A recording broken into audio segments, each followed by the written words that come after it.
क्या आप जानते हैं कि भगवान चित्रगुप्त जी का जन्म कैसे हुआ? उनकी दो पत्नियां कौन थीं?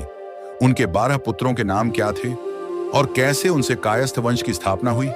आइए जानते हैं संपूर्ण कथा। क्या आप जानते हैं, जब ब्रह्मा जी ने सृष्टि की रचना की, तब देवता, मनुष्य, पशु पक्षी और अन्य जीवों की संख्या लगातार बढ़ने लगी। प्रत्येक जीव अपने जीवन में अच्छे और बुरे कर्म करने लगा। मृत्यु के बाद इन सभी का न्याय करने की जिम्मेदारी यमराज को मिली। लेकिन करोड़ों जीवों के हर छोटे बड़े कर्म का हिसाब रखना उनके लिए असंभव हो गया। यमराज ने ब्रह्मा जी से प्रार्थना की, हे पितामह, मुझे न्याय करने के लिए ऐसे सहायक की आवश्यकता है जो प्रत्येक जीव के कर्मों का सटीक लेखा जोखा रख सके। चित्रगुप्त जी की उत्पत्ति। ब्रह्मा जी गहन ध्यान में बैठ गए। उन्होंने अपनी संपूर्ण काया का ध्यान किया। तभी उनकी काया से एक तेजस्वी दिव्य पुरुष प्रकट हुए। उनके एक हाथ में कलम थी, दूसरे हाथ में दवात और सामने लेखा पत्र था। ब्रह्मा जी ने कहा, तुम मेरी काया से उत्पन्न हुए हो, इसलिए तुम कायस्थ कहलाओगे, और क्योंकि तुम मेरी काया में गुप्त रूप से स्थित थे, इसलिए तुम्हारा नाम चित्रगुप्त होगा।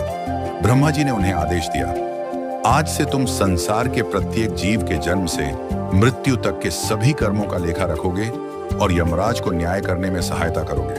तभी से भगवान चित्रगुप्त धर्मराज यम के मुख्य सचिव और कर्मों के दिव्य लेखाकार माने जाते हैं। चित्रगुप्त जी का कार्य भगवान चित्रगुप्त का कार्य है। प्रत्येक मनुष्य के जन्म से मृत्यु तक के कर्मों का लेखा रखना, पाप और पुण्य का सही हिसाब बनाना, मृत्यु के बाद यमराज को प्रत्येक आत्मा का कर्म विवरण प्रस्तुत करना, निष्पक्ष न्याय में सहायता करना। कहा जाता है कि उनसे कोई भी कर्म छिप नहीं सकता। चित्रगुप्त जी का विवाह कायस्थ परंपराओं में माना जाता है कि भगवान चित्रगुप्त जी के 2 विवाह हुए। पहली पत्नी इरावती या शोभावती, दूसरी पत्नी नंदिनी, कुछ परंपराओं में सूर्य दक्षिणा। भगवान चित्रगुप्त जी के 12 पुत्र लोकप्रिय कायस्थ परंपरा के अनुसार उनके 12 पुत्र हुए, जिनसे कायस्थ समाज की विभिन्न शाखाओं का विस्तार माना जाता है। इनमें प्रमुख नाम इस प्रकार बताए जाते हैं: श्रीवास्तव सक्सेना, माथुर गौड़ भटनागर, निगम कुलश्रेष्ठ करण, अंबष्ठ अस्थाना, सूर्यध्वज वाल्मीकि।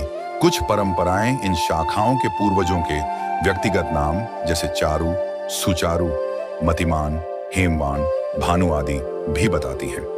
विभिन्न क्षेत्रों में इन नामों में अंतर मिलता है। यमलोक में न्याय जब किसी मनुष्य की मृत्यु होती है, तब उसकी आत्मा यमलोक पहुंचती है। भगवान चित्रगुप्त उसके जीवन का पूरा लेखा प्रस्तुत करते हैं। कौन सा पुण्य किया, कौन सा पाप किया, किसकी सहायता की, किसे कष्ट पहुंचाया, कितना सत्य और कितना असत्य बोला। इसके आधार पर यमराज निर्णय देते हैं कि आत्मा को स्वर्ग, नरक या अगले जन्म में क्या फल प्राप्त होगा। चित्रगुप्त पूजा। दीपावली के बाद आने वाली यम द्वितीया, भाई दूज के दिन भगवान चित्रगुप्त की विशेष पूजा की जाती है। इस दिन कलम, दवात, बही खाता, पुस्तकें और शिक्षा के उपकरणों का पूजन किया जाता है। विशेष रूप से कायस्थ समाज उन्हें अपना आराध्य देव मानता है।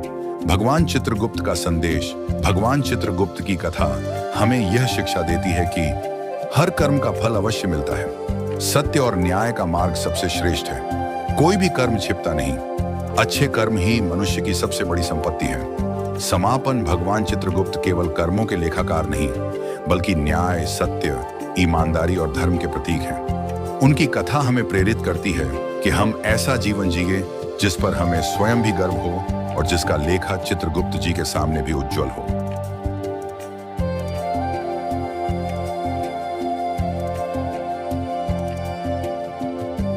तो बोलो श्री चित्रगुप्त जी महाराज की जय।